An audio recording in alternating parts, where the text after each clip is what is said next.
Ashmita interview எடுக்கும்போது scam பத்தி நீங்க இன்வால்வ் ஆயிருக்கீங்களான்னு கேட்கும் போது அவங்க என்ன சொல்லியிருக்காங்கன்னா, என் ஹஸ்பண்ட் வந்து வெளியே இன்டர்வியூ எடுக்க என்ன அலோவ் பண்ணல, என்ன பேச அலோவ் பண்ணல, அதனால நான் வெறும் போஸ்ட் மட்டும் போட்டேன் அப்படின்னு சொல்றதை எந்த அளவுக்கு நம்ப முடியும்? அஷ்மிதாவை எல்லாரும் சிங்கப்பெண்ணே அப்படின்னு நிறைய பேர்லாம் கூப்பிட்டு இருந்தாங்க. ரொம்ப போல்டான லேடி, கான்பிடென்டான லேடி. அப்ப அவங்க மேல இவ்வளவு பெரிய குற்றம் இருக்கு. நீ கொண்டாட்டினாலதான், உன்னை நம்பினாலதான் நாங்க காசு போட்டோம் அப்படின்னு சொல்றவங்க கிட்ட நீங்க உண்மையா இருக்கணுமா இல்லையா?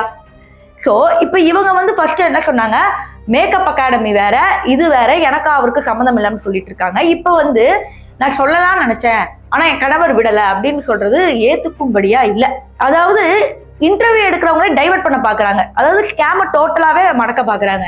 ஸோ எல்லா நியூஸ் சேனலும் சரி, எல்லா மீடியா சேனல்ஸும் கவர் பண்றது one and only physical abuse and இவங்களுக்குள்ள நடந்த பிரச்சனைகள். அது வந்து தப்பே கிடையாது, வெளியே சொல்றது தப்பு கிடையாது தான், அதுக்கு உண்டான பனிஷ்மெண்ட் கிடைக்கணும். இருந்தாலும் ஸ்கேமுக்கு என்ன நடந்துச்சு, ஸ்கேமுக்கு உண்டான பதில் என்ன அப்படிங்கிறது இப்போ வரைக்கும் தெரியல.